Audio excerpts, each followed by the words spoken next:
Is it true that opticians have got it all wrong? Well, what they do have right is have a great business. But what they have wrong is just looking at the eyeball versus the brain where we actually see. Today, we're joined by Claudia Muehlenweg, founder of the Naturally Clear Vision Method. She's helped thousands improve their eyesight naturally. No glasses, no surgery, by tapping into the body's own healing power. When I put some reading glasses on, I'm like, holy cow, my eyesight's really deteriorated. So I got these, and within 3 months, my eyesight got worse and worse and worse. So I'm looking forward to today because I want to find out even more and dig into it to find out how I can get rid of these babies. I always say blurry vision is like the engine light coming on. Something isn't right. So when we put the glasses on, it's simply unplugging the sensor for the engine light. Okay, that fixed the problem. What things can I just implement right now, today, even if it's a couple of little things? So one thing is, right now you just looked at me like, what are your top 5 daily practices for boosting eyesight? so that's my number one thing. Then Claudia Muehlenweg, welcome to the show. thank you for having me. I'm super excited to be here. It's been a long time coming, so I'm looking forward to recording today. Me too. So tell me, is it true that opticians have got it all wrong and that they're probably going to go mad by listening to this episode? Well, what they do have right is have a great business, selling people glasses and contacts. But what they have wrong is just looking at the eyeball versus the brain where we actually see. So this is an area of interest for me, which is when we met last year at JJ Virgin's event, and I heard what you did.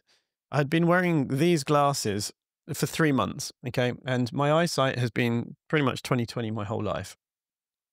However, I found it difficult to read menus in restaurants, and I was like having to use the torch on my phone to do it. So I got these, when I put some reading glasses on, I'm like, holy cow, my eyesight's really deteriorated. So I got these, and within 3 months, my eyesight got worse and worse and worse. And over the last year, it's got worse. So I'm looking forward to today because I want to find out even more and dig into it to find out how I can get rid of these babies. And I'm assuming they're reading glasses from the Yes. drugstore, right? Yes. So your journey really started at 3 years of age, and you hated your glasses. So is this really where your journey began? I got my first pair of glasses at the age of 3. I do not remember exactly when I first put them on my face, but I remember going to school at age 6, being bullied, being teased, and I was the only kid in that classroom with glasses. And back in the 60s, I'm old by age, by chronological age, I was not feeling great. I didn't have any friends and I didn't feel part of the cool kids. So back then, I wasn't really aware of this, but as I got older into like preteen age, I was like, there has to be something I can do. So you've really made it your life's work just from this event from 3 years of age. Exactly. So what basically happened, I joined a handball team at the age of 12. I was very clumsy. The only reason I joined it is because they had no girls in that little neighborhood. And I couldn't wear my glasses. I played a lot of ball. I was outside, catching, throwing. Those were all things that were hard for me. And after 3 years of doing that, the optometrist said, your eyes are normal. I'm like, what? Like all of a sudden from like being teased, I was like, you have beautiful eyes. And then just a couple years into that, I had to study for high school exams, was really stressed, and my vision got blurry. And at that point, that's when I really freaked out. And I searched the whole town, Hamburg, Germany, where I'm from, found one book in a bookstore, Vision Improvement. I was like, yes. And everybody thought I was crazy. But I did those real exercises, like I would call them now, and my vision always cleared up. And I stayed out of glasses all through my mid-30s until things went downhill again. Yeah, it seems that it hits everyone at around 38 to 42. It's actually funny. So I recently watched a movie with, I think it's called The Wolves, with Brad Pitt and George Clooney. And the thing made me laugh is because it's quite a good film, but it's a lot of killing and stuff in it. But they're going around doing their thing. And at the end, they sit down in a restaurant together and they go to read something and they both pull their glasses out and put them on. And it's just like, it's so funny how it's a known thing that you get to a certain age and then you just have to start wearing glasses. So it's interesting to hear. It's interesting to hear that you can obviously reverse it from other ways. One thing I had actually heard from a friend of mine who had, I think it was -7 eyesight ever since he was a kid. every year they make the glasses stronger and stronger and stronger, and his eyesight's been getting weaker and weaker and weaker. And he introduced me to this about probably 3 years ago now, and he said every year he just makes his a little bit weaker to reverse it, and it's actually working. So it's interesting how, I guess, the mindset of what you don't use, you lose, and having lenses which helps your eyes relax, for obvious reasons, that's a good thing in some ways, but in another way, it means you're not training your muscles anymore. I think it's a bit more complicated than the muscles because the muscles tend to be too tight. But as we know from the rest of our bodies, when the muscles are tight, they're also not performing well. And you mentioned the -7, just to really quickly clarify, that's nearsightedness, myopia. So those are people that can see really well up close, but they can't see the distance clearly, versus you described more not being able to read the menu. But you can still see well in the distance. That's presbyopia. So it's slightly different, but what your friend did is really smart because I always say blurry vision is like the engine light coming on. Something isn't right. So when we put the glasses on, it's simply unplugging the sensor for the engine light. Okay, that fixed the problem. So we have to look at the root causes and what can be one of the reasons. And absolutely true, it's common to need reading glasses around your age 40, 45, but it is not necessarily normal. Interesting. So it's like a lot of medicines, they get rid of the symptoms, but don't actually get rid of the root cause, which is, again, functional medicine and the biohacking mindset. So it's very interesting to hear that you use that analogy for eyesight. It's really interesting how everything always ties back to something happens that tells us that something that's going on and we should pay attention and not just put a plaster on it. So I guess in essence, while glasses are a good thing in the short term, it is a plaster and you need to figure out the root cause. So it's very interesting you say it like that. Yeah, I always compare it to like if you were to break an arm, right? You get a cast I've never broken one, but let's say 3-4 weeks, whatever. Then your bones are corrected and then you get physical therapy and you do strength training and mobility training, all those things. Eventually you are fine. You're back to prior, right? To good. And we always talk about correcting eyesight, but glasses don't really correct anything. In fact, when you take them off, just like you described, your vision is usually worse than it was before you put them on. So nothing is actually corrected. In fact, in many cases, using glasses makes it worse over the long term. And I definitely notice this. And it's not just me focusing on something and creating it to be bigger than it actually is. It's very noticeable. In fact, I'm using it more and more and more and more every day. And that's the common pathway. You start with a +1, it's a +1.5, a +2, and so on and so on. And then before you know it, you're like squinting to read the street sign, and then your perfect distance vision will also be blurry, and then you get bifocals. Yeah. I mean, this is a funny thing because when they gave them to me, they didn't really point out that they were reading glasses. They just said, you need glasses. And like, I can read the very bottom line on the chart and always have been able to, but up close it was not. But now, because I keep them on or put them on sometimes and then look at things in the distance because I forget to take them off, I'm now using them to look at things slightly in the distance, and that's happening. I'm starting to like, the world's a bit more blurry. Don't like it. And while the glasses suit me, I mean, for fashion reasons, fantastic. But reality is you don't want to have to be carrying these things around for the rest of your life. So I'm really looking forward to finding out some of the juicy things of what I can do to improve this. Happy to share, but I'm curious, why is it a fashion statement for you? I mean, let's be honest, sunglasses, for instance, look good with outfits and things like that. And I always used to love my sunglasses until I realized actually how bad they are for our eyesight and for our hormones and energy and various other nasty ailments. So I stopped wearing them for the most part. If it's very, very bright and I can't operate, or if I'm driving a car, or if I was going skiing or whatever, different story, but day to day I don't. And I always thought they look good with outfits. I mean, you can picture an Italian man sitting outside having a coffee with his shades on, it looks good. And I think with the right frames, they also can be quite fashionable and go with outfits. So, I do like that element. I'm not going to lie. I get it too. And, you can always put plano glass if you just want it for style. No correction, right? So you can do that. Actually, my older daughter does that. She gave me a whole set for like filming Instagram reels because she liked the look with glasses, but they have no correction in them. So. I mean, obviously they can be statement pieces as well. I mean, look at There was a famous guy back from when I was a kid in England his name was Timmy Mallet, and he always used to wear funny glasses that were, like Dame Edna type things, or, I think in the health space, Stephen Gundry always wears fantastic glasses that really add character to his outfit and style. So, I mean, there is an element of that as well. Right, but if you can look at it like a scarf or whatever, Mm, a certain look or whatever you do, or your hairstyle, right? But then mm, you're not handicapped, mm. your vision. Yeah, yeah, fair. So your journey led to the naturally clear vision method. Now, can you tell us about the basics? So the basics, the very foundational physical level basics are light. You just mentioned that with sunlight, rest, and movement. So the eyes need rest, or the brain needs rest, like everybody else, everything else does. And the eyes make natural, healthy movements. And when we use reading glasses or glasses, we kind of tend to stare. It's like the deer in the headlights, hard stare, right? And then we don't blink. And so those are the basic foundational things that I teach people, like undo the bad habits. And then we get into more complex Mm, things with mm. vision. Interesting. So, do you want to tell us a few more of those nuances then? Yeah, so movement has four different types of eye movements.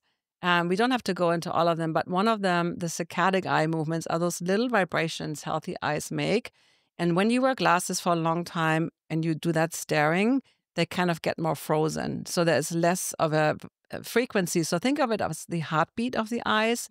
We want the heartbeat usually slower, but in this case, but it's kind of the same idea. It happens automatically, but you can improve it. So we want saccadic eye movements to be quick, fast, and a lot of them per second, because our best focus is in the center of the eye. And when we stare, we try to see a big picture clear at once. But the anatomy of the eyes is based on very pinpoint sharp vision in the center of the eyes.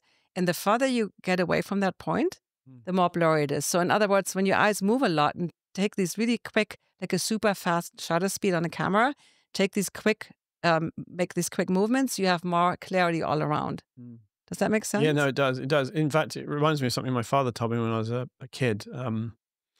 It was about how the light receptors on the eyes work in a certain way. So they're very specific in the nearer, and then I think they're pointed cone shaped, and then more dome shaped on the outer. So in fact, we don't actually see color on the outside, although our brain does make that happen in some form. So it's very interesting how you say, so when we're focal, it's very focal. So I guess it makes sense. So if we're moving around a lot like this, we're actually collecting more specific data around as a result of our eyes moving around more. Well, Is that it's what? not quite like that. The Mm, saccadic eye movements are almost little vibrations, like a little pulse.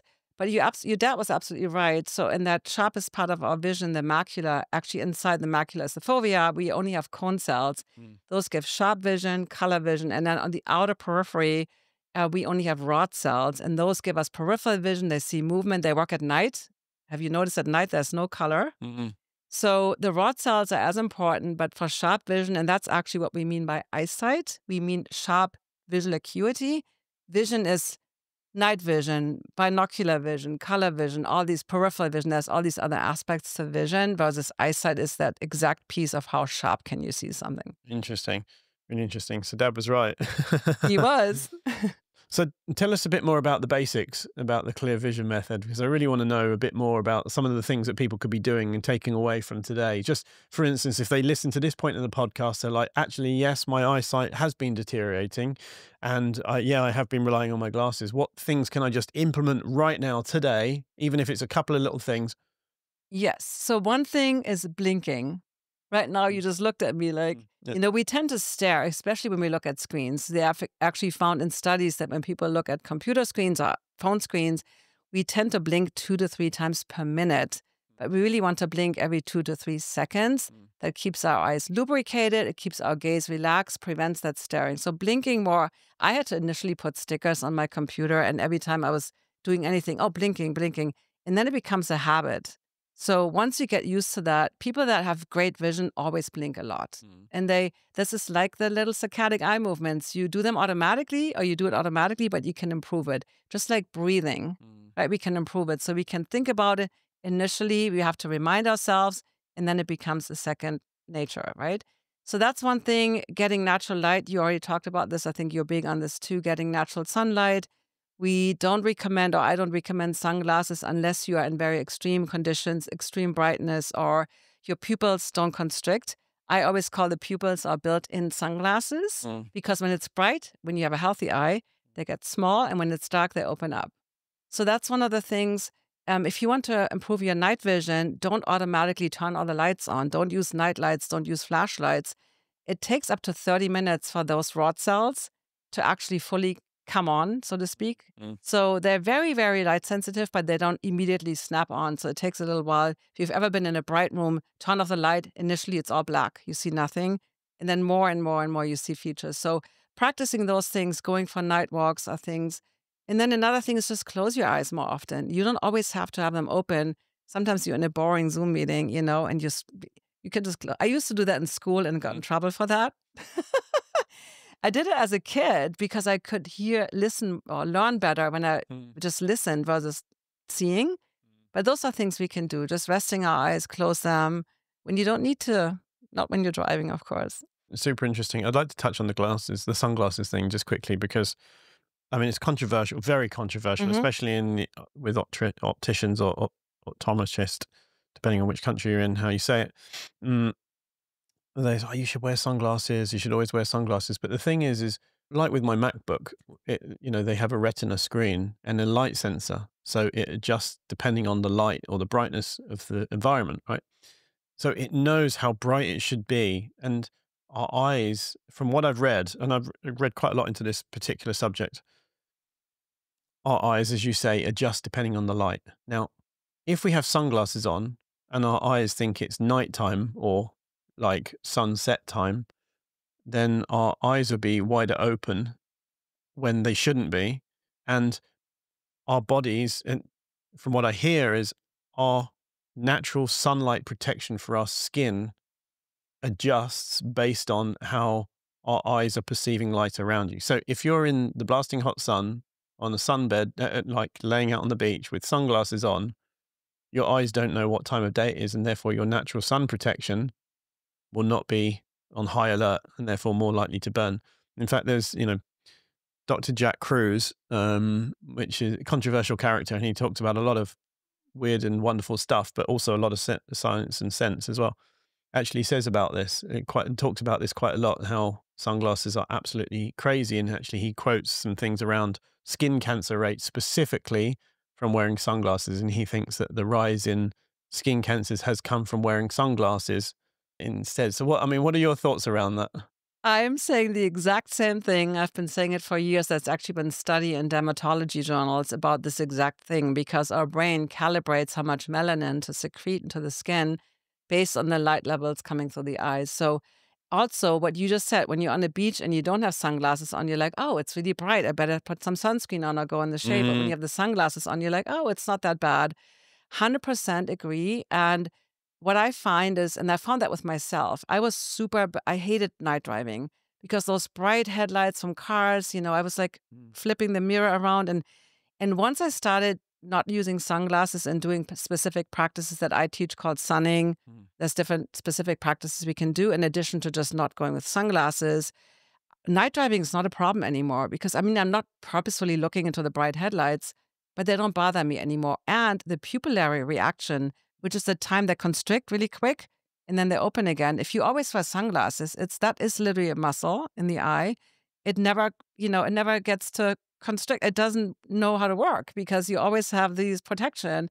And think about it, eyes are light receivers. They're light receivers. It's like, oh, my ears are so sensitive to sound. I need to wear these big earmuffs all the time. Like that, everybody's like, that doesn't make any sense. If we think again from the evolutional perspective, okay, so sun gradually rises, the environment gradually gets lighter. We don't have a sudden light on that wakes us up in the middle of the night. It just doesn't happen. It just didn't happen. And then sunset happens and it gradually goes down. And maybe you have some firelight, which is dim and at an angle, low angle, not high angle. So again, our eyes aren't perceiving light to be midday. It's completely different spectrum of light from fire, which is why around a campfire you'll get tired and around sunlight you generally don't, unless you're exhausted. So I think evolutionarily speaking, the eyes having to suddenly change from complete darkness to complete brightness or vice versa. It just wouldn't happen.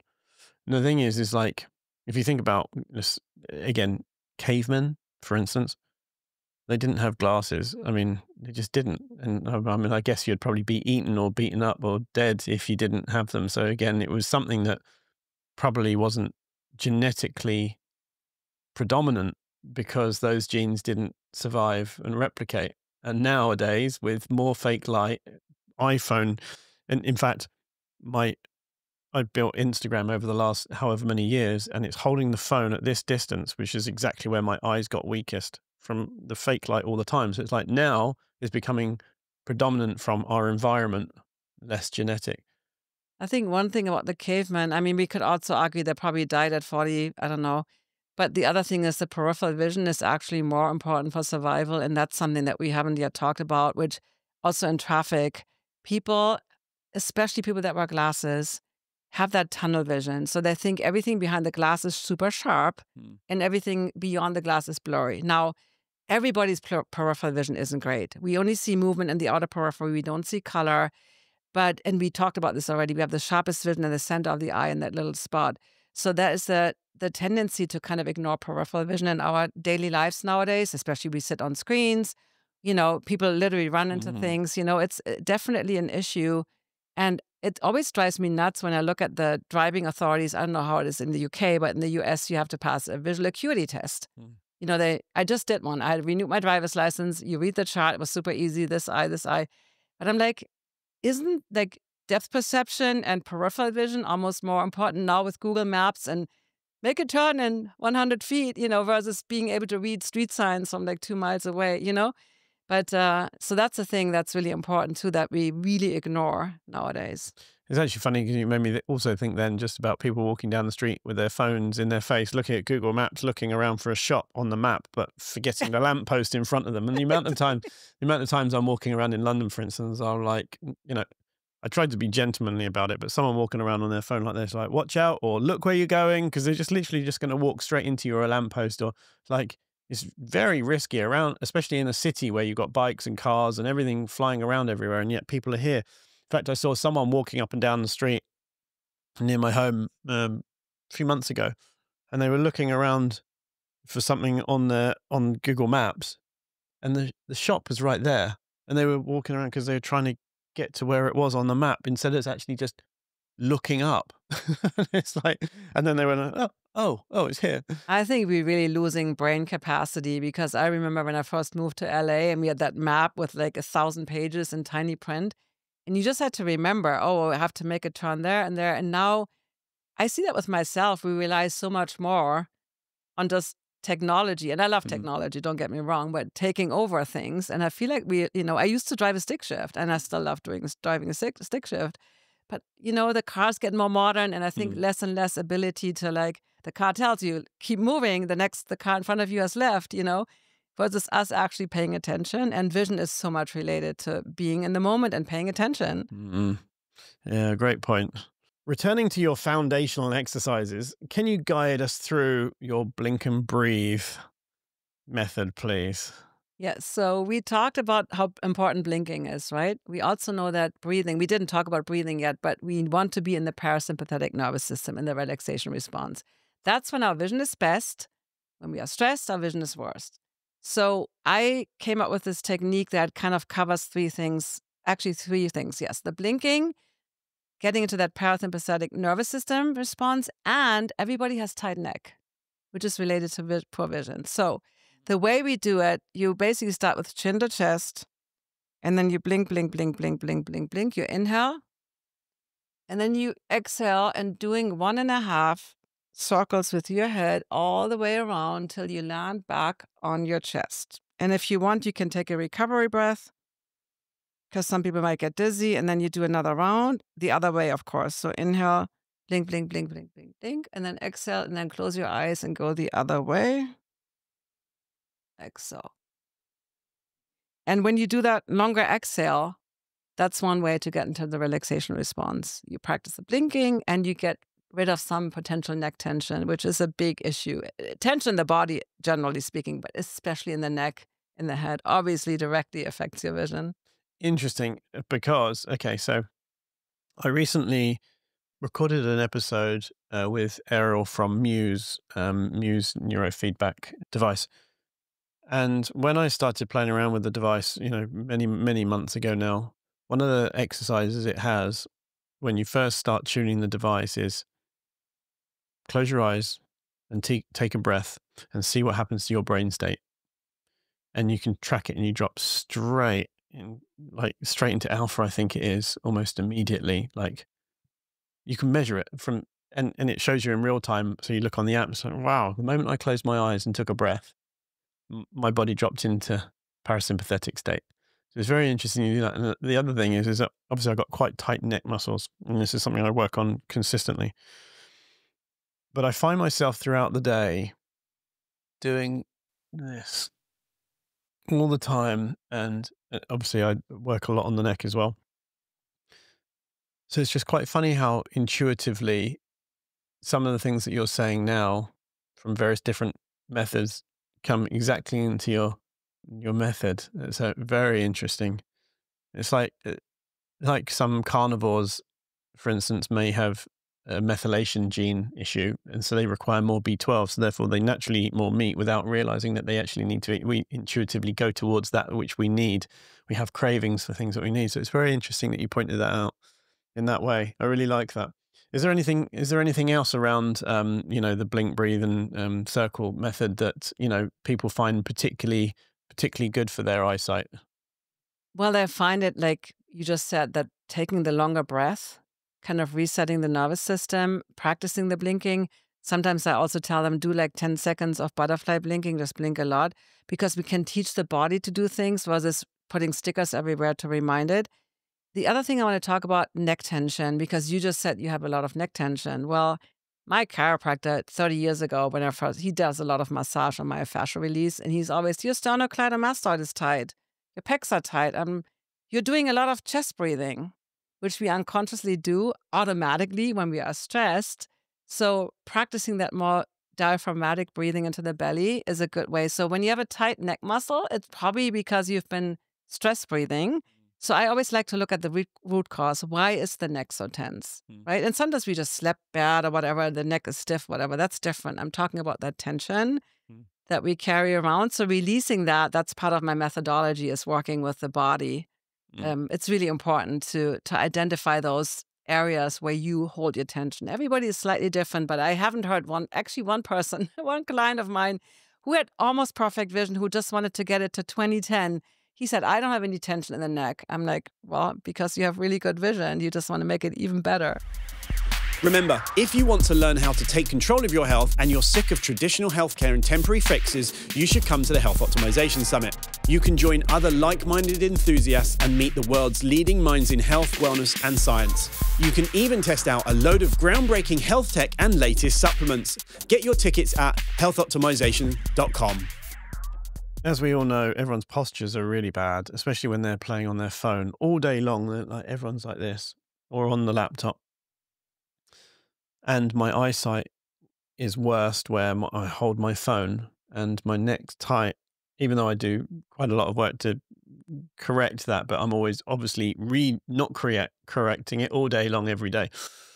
And so you've got not only the blue light from the device, which affects your eyes itself, you've got the tightness of the neck and the muscles because of the angle you're playing with your phone. So there's a multiple effect of these things. So it's really dropping into place for me how the light and the mechanical or the angle of these things have such an impact on eyesight.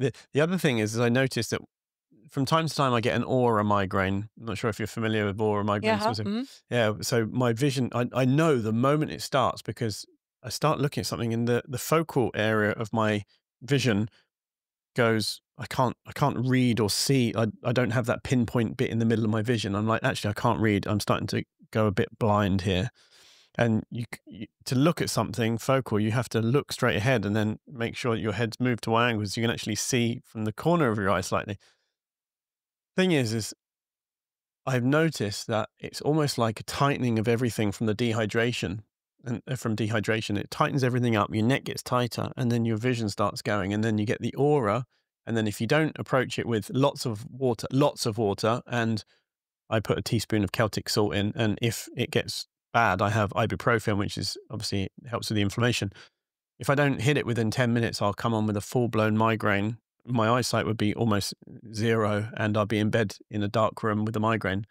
So I now know the dehydration, the neck angle, the tightness of the neck muscles makes my vision go. So it kind of makes sense how these things all tie together.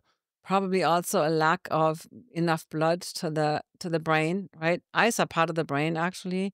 So maybe lack of lymph drainage. We have 1/3 of our lymph nodes in the neck. So if we have tension there, like the whole system isn't really optimally working. I've also found that blood sugar imbalances for me, I used to get migraines quite a lot. And since I have one of those CGMs in my arms, I don't have that all the time in my arm. But balancing my blood sugar has also really completely stopped migraines. I think it's so many factors together, and it could be different for everybody. What the main reason is for you, it might be the blue light or the tension, or also doing the work. What kind of work were you doing? I'm big on something I call strains and gains.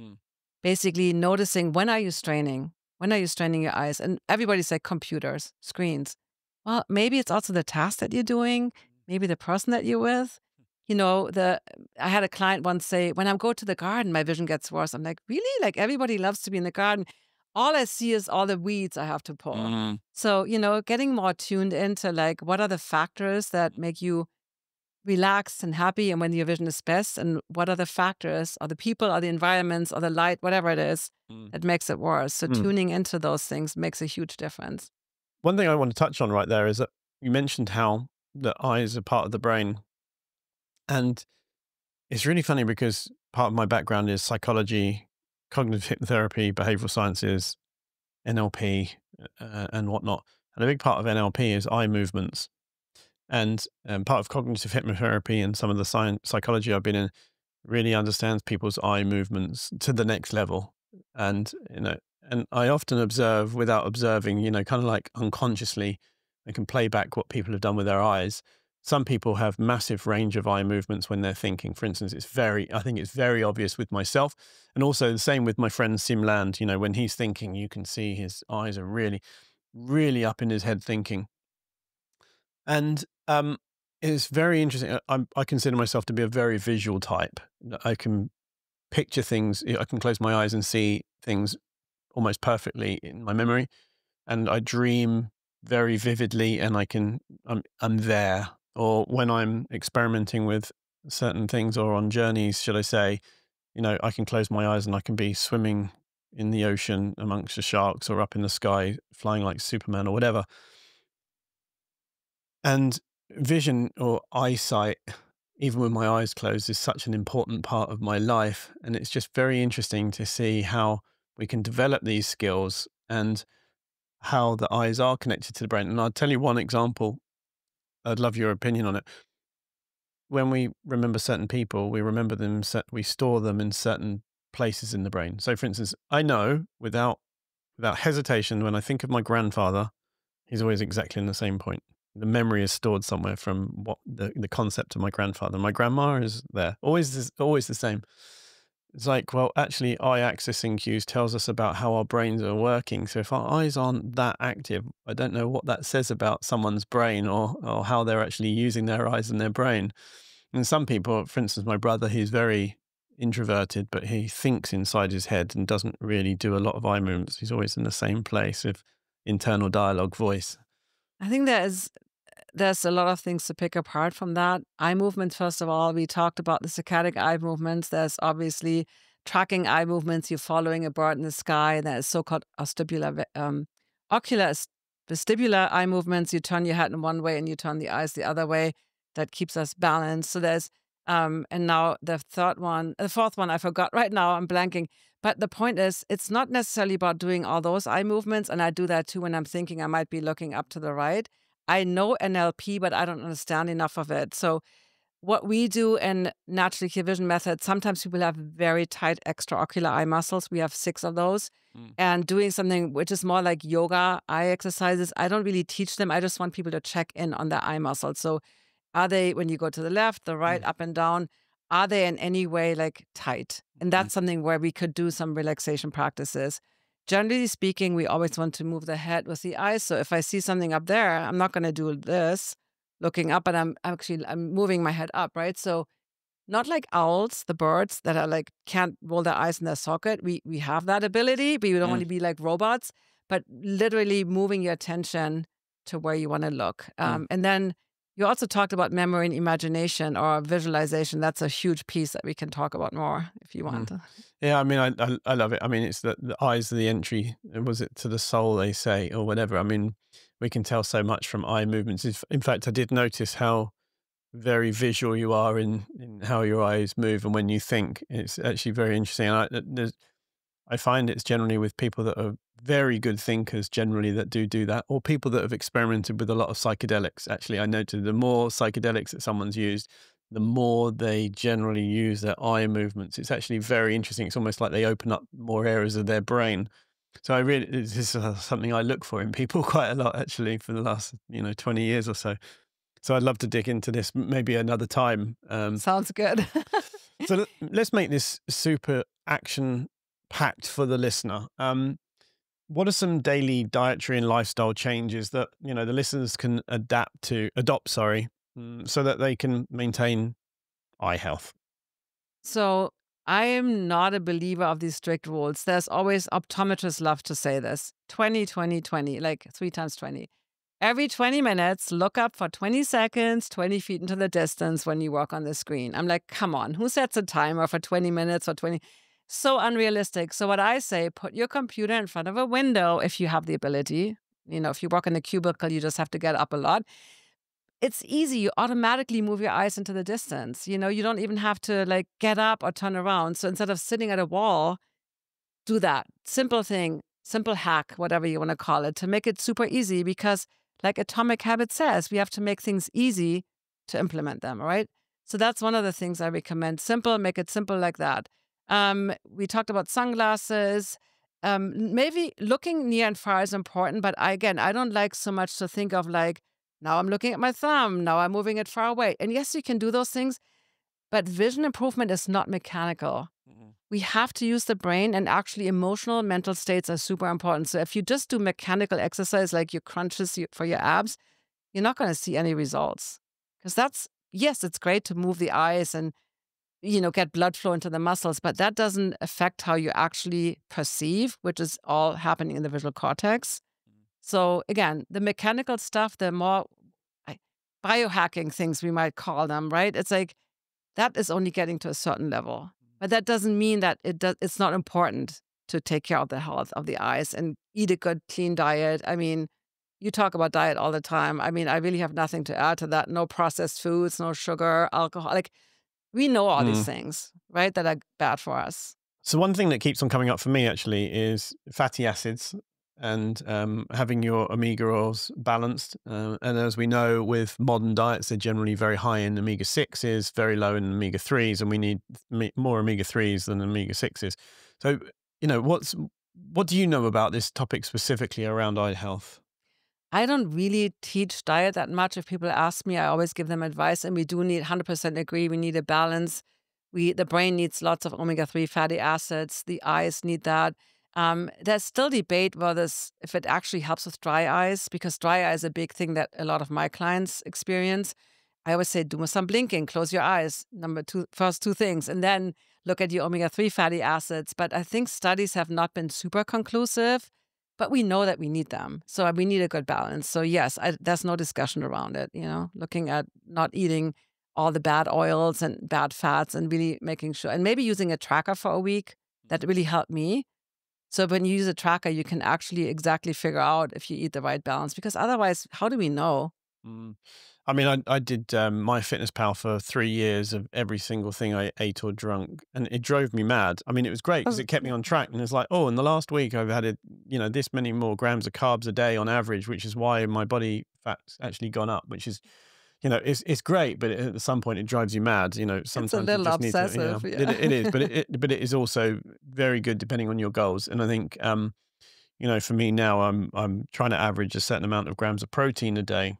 But, I think when it comes down to micronutrients and omega-3 balancing and things like that can become very overwhelming, very, very overwhelming. I think, to go back to your point about Atomic Habits, which is game-changing book for anyone that hasn't read the book Atomic Habits, I think you should read it because setting yourself up to succeed, not to fail, such as, for instance, I have a chin-up bar between my lounge and my bathroom. So every time I go to the bathroom, I do 5 pull-ups.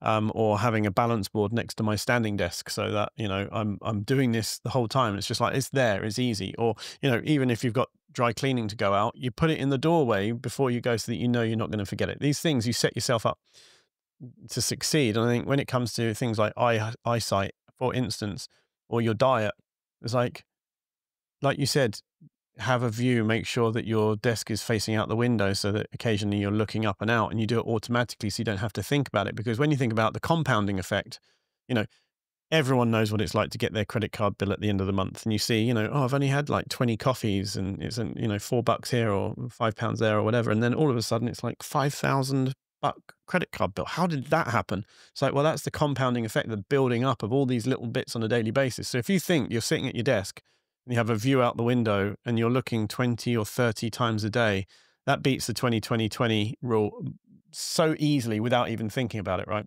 100%. And you mentioned the standing desk with a balance board. That's huge because I have the same thing and I'm experimenting with a new one that actually lets you move in different directions, not just a flat one. That was the first time when I was in my 40s and I worked with a vision teacher. She was also a yoga teacher. She had me stand on one of those things. Remember how we talked about movement? So a lot of times people stare at screens, but when you stand on one of those boards, even if your eyes are not yet ready to move, you're already moving. So all of a sudden, the screen was super sharp. I was like, wow. So I do that too. I don't do it all day because I find it too exhausting to stand all day. But having a balance board is really good. It's like, again, makes it easy to create that movement. And then some peripheral, maybe you have something, if you have a second screen, you could play a little YouTube video, an animated GIF or something, because the peripheral gets stimulated by movement. So sometimes making your environment work for your eye health versus trying to fight your environment to do these complicated habits that are really hard to do. Yes. I mean, this is why actually at home, when I'm back in London, I've got an apartment with very lucky to have such a good view. So sometimes I'm sitting at the dining table, which is looking out across London. Sometimes I'm at my standing desk, which is looking at a wall and a big, angular screen.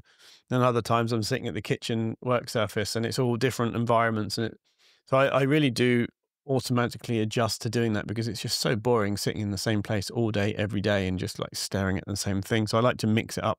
So it's nice to have different areas. So it's interesting again that you say that this is an important type of thing to do to keep your eyes moving, I guess. Well, one type of movement, that was the one I forgot earlier, is the convergence movement. So when we look up close, where your challenge is, we have to converge our eyes. So think of extremely like looking at the nose, right?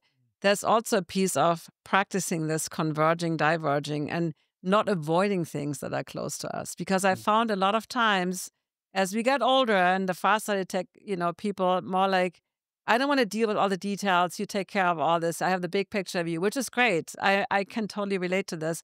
But also other details that we don't want to see. Is there something where I'm like, it's, especially at our position where like we have team and they're doing a lot of things. So sometimes bringing things back close to you, because we also have to, again, exercise is not my favorite word, but the idea of we actually have to use those muscles. And when you use the glasses, it's just a big magnifying glass, and then you never have to use those muscles of convergence. So it's said that nearly 50% of the global population will have myopia by 2050. Like, this is pretty crazy stat. It is very, very, very scary. And when you look at Singapore, 93% of children and young adults are now nearsighted. And there was about, I think, 25, 30%, I don't know the exact data per country, but we have incredibly rising rates and more in Southeast Asia. But when they looked at Chinese young adults living in Australia, lower rates of nearsightedness. And there's wide, far horizons, there's sunlight. So when you look at all these things, and then also pressure on children, especially like to study and read versus back in the day, it was like, come home when the street lights come on, and we played, we broke into the ice, we did all the crazy stuff. And nowadays, kids are just shuttled from one activity to the other. And I Mm, think there's so much, and I'm really worried about the future mm, because you see babies with iPad or little toddlers. That's a fake 3D world. We don't even not just the distance. mm, That's a big piece too, but there is no real 3D. mm, So we haven't talked about that piece yet, but that's important. Like your binocular vision, how your two eyes work together as a team, mm. which often deteriorates as you get older, and then you trip and you fall and you bump into things. So there's a loss happening already with all the digital devices, and something that we need to really Mm, train. mm. Yeah, yeah. It's really fun because I went to see a friend of mine in Boca a few weeks ago, and until sunset, the kids were out playing in the garden. No devices. And he's a tech guy. No devices. I think the tech Yeah. guys, they know exactly what's going on, and they're the best with their kids because they know they're dangerous. So Mm, I'm lucky that my daughters were like, by the time the iPhone came around, they were like already teenagers. So by the time they actually got an iPhone, they were like past those early years. But it must be so hard to be a parent nowadays mm. with the social pressure. I'm like, everybody else has an iPhone, Dad. I mean, these kids didn't even care. They're just literally But kicking football and playing with the toys, running around the garden. I mean, it's very, and they came from a London environment with not so much outside space, and now it's like they're flourishing. And it's really, really nice to see, actually. it's important that kids can be bored. I remember laying in the grass, looking at the clouds, imagining, oh, that looks like a rabbit. Kids are not bored anymore. I mean, I don't want to sidetrack the conversation, but I think it's a huge problem. Mm. Mm. Yeah, I was in the car yesterday, and I've got a question I really like to ask in a second. But I was in the car yesterday with a colleague going to the airport, and she said, "You're always doing something." She said, "Here I am, I'm knackered, and there you are learning a language," because I was on Duolingo. I was like, there's never a moment where my day isn't filled. I think my brain is super active, and I have to meditate every morning for 10 days. Otherwise, my day is just haywire. And that 10 minutes of beginning the day, journaling, reading. Actually, I do the Miracle Mornings by Hal Elrod pretty much every day. And if I don't do it, I know the difference. My brain, and I can only imagine what it's like as a child with has massive neuroplasticity still, that just literally learning from everything and everyone around them. How easy is it to set yourself up for a life of failure, especially as an adult, where I'm very focused on these things? Which takes me on to our second to last question for today. But it's been really interesting. I feel like we could go on for hours in many directions, and it's funny how a topic such as eyesight can branch into so many other areas of health, diet, movement, even posture and phone use. So it's really, really interesting to explore this and see how far we can actually go. So, um, after talking about kids in the garden and how they have been so used to using devices, and I think I'm lucky because I didn't really have a phone until I was 18. I was just in that generation that didn't have them as a kid, and I actually played out in the gardens and things. But talking about childhood, I mean, spoken about chronic illnesses and even emotional or childhood trauma. Now, it sounds like you think that it's linked to nearsightedness somehow. Is that correct? Yeah, so babies are all born farsighted. So when a baby or when a child is farsighted and the eye doesn't or the brain doesn't fully develop, that's not necessarily normal, but that's more like, I would say that's more expected potentially in childhood. But nearsightedness doesn't really make sense. All of us as babies, need to learn how to focus up close because we can't, that's what our eyes are kind of set to far. Everything is blurry in the beginning. So a lot of times, so nearsightedness is, think of this as your nervous system wants you to always be safe. Mm. You can't relax and you can't see well when you don't feel safe. Now, you get bullied on the way to school, your parents divorce, there's arguments, you're moving a lot, you have no, whatever the scenario is. At some point, it's better to blur out the world and be in your little bubble and feel good and safe. So you have this pseudo myopia. Mm. Then the kid gets taken, the teacher says to the parents, Jane needs to go to the eye doctor. She can't see the blackboard. Or nowadays it's whatever it is nowadays. I'm aging myself. And then the glasses get put on. And now they create this clarity that's almost like too much for the nervous system to handle. And that's why the glasses keep getting stronger and stronger. So every time I ask somebody, well, especially nearsightedness, but it goes really for all vision conditions, but I find it more prevalent in myopia. Well, what happened a year or two before you got your glasses? And then usually it's always that same thing. My parents divorced, we moved, I was bullied, Mm. uh, whatever, something bad happened in their life where they were so upset, and instead of getting counseling or therapy or looking at that, and not every kid has that in their vision, but maybe some of them have all of a sudden they have eczema or they have tummy aches, but your whole system is so overwhelmed with this Mm. emotional state that for some kids it ends up being the blurry vision. So I'm always curious, and the glasses distort the reality in a way, but you get used to that.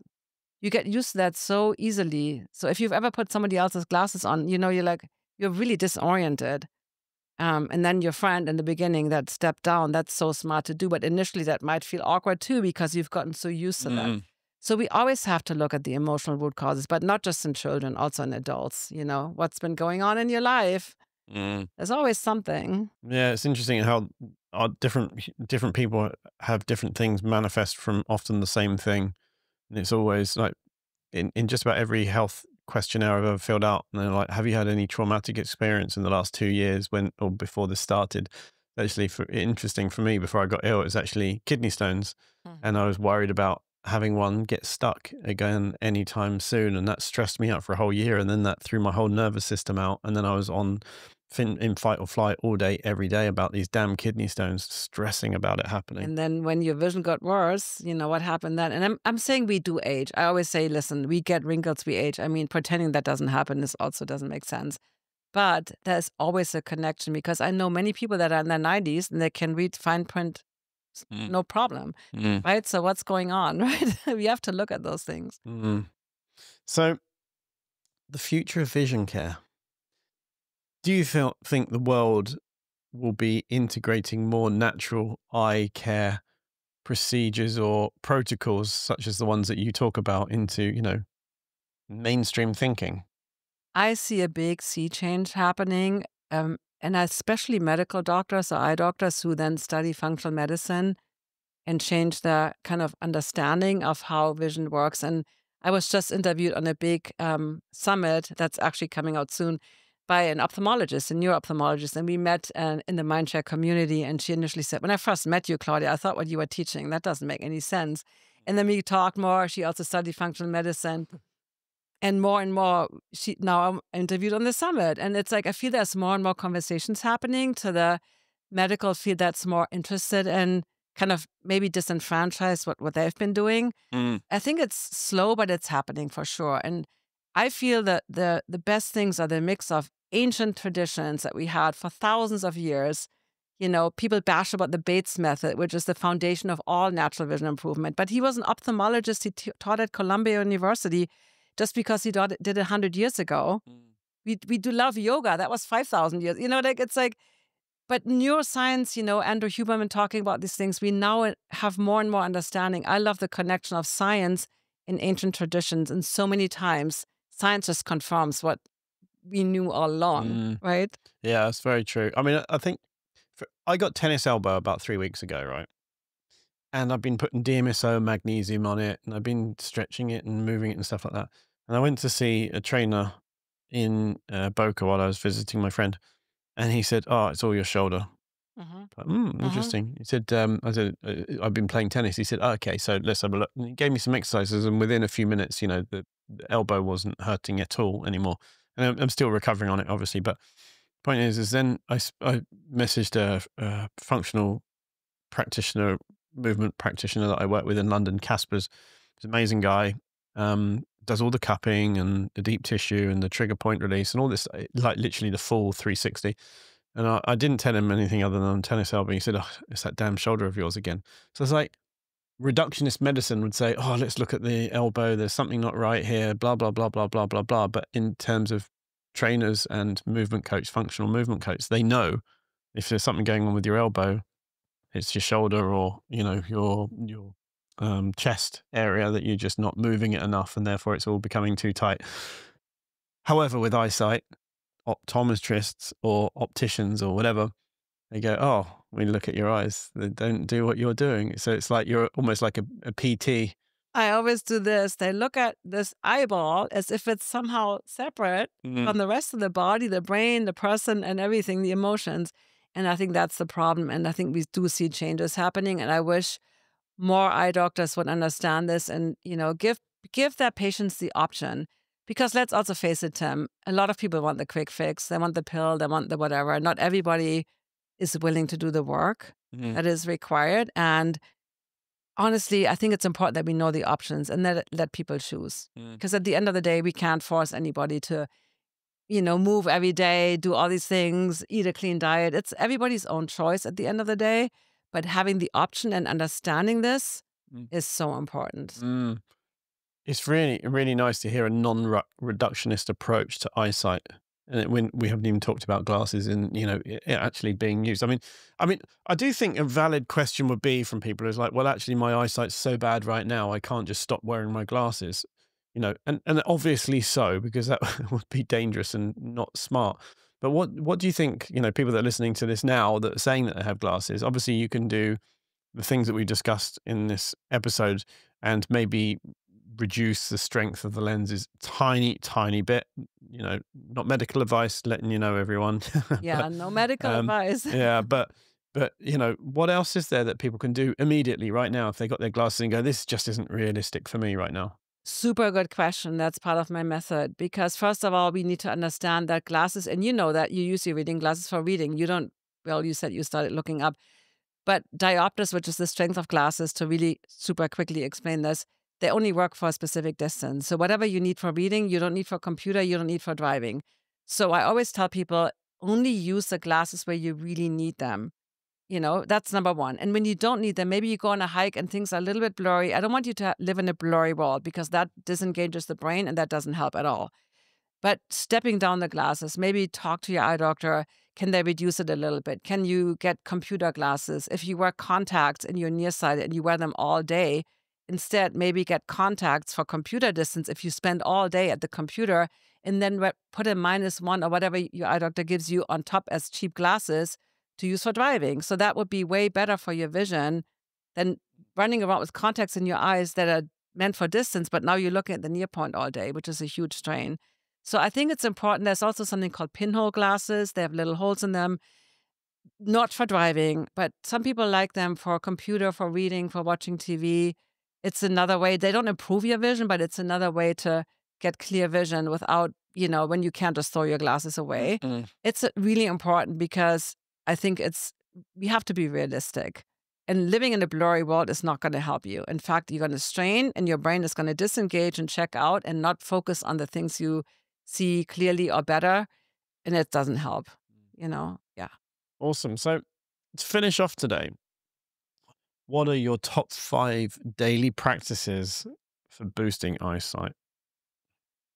Definitely meditation in the morning, because it sets the tone for the whole day and how we see ourselves, how we see our life, our mindset affects our vision 100%. Because if we are sad, we sit there so meditation is my number one thing. Then getting daily morning sunlight.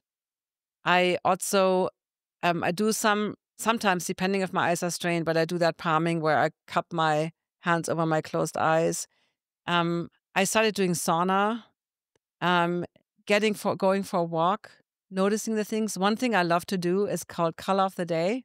Pick a color and then look out for that color all day long, because all of a sudden you see things, and also it keeps us in the present moment. I always say eyesight only happens in the present moment.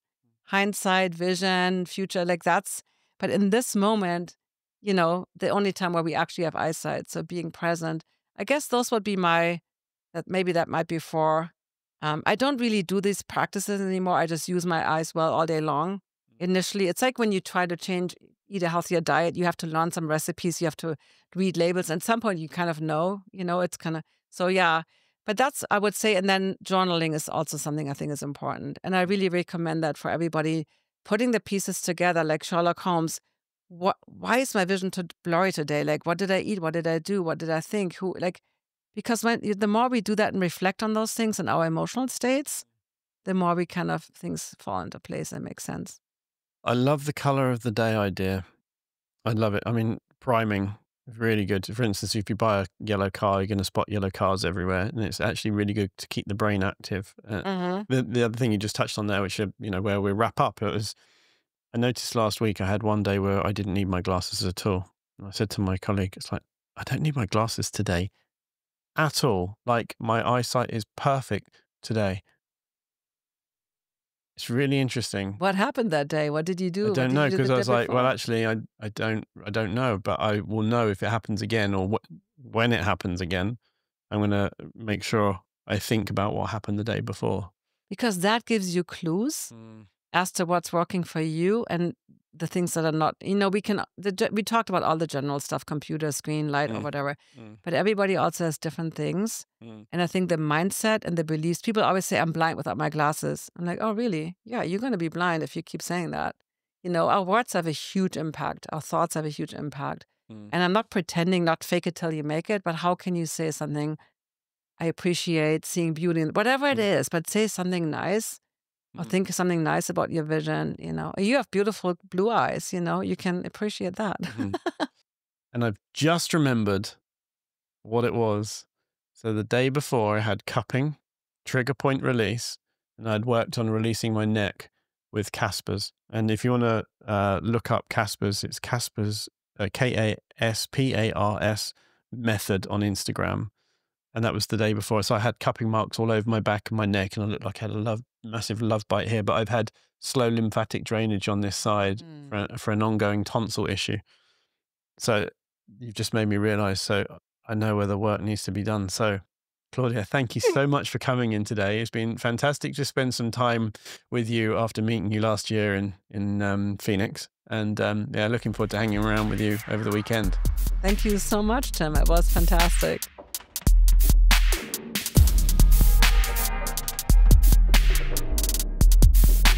You've been listening to the Health Optimization Podcast, and I'm Tim Gray.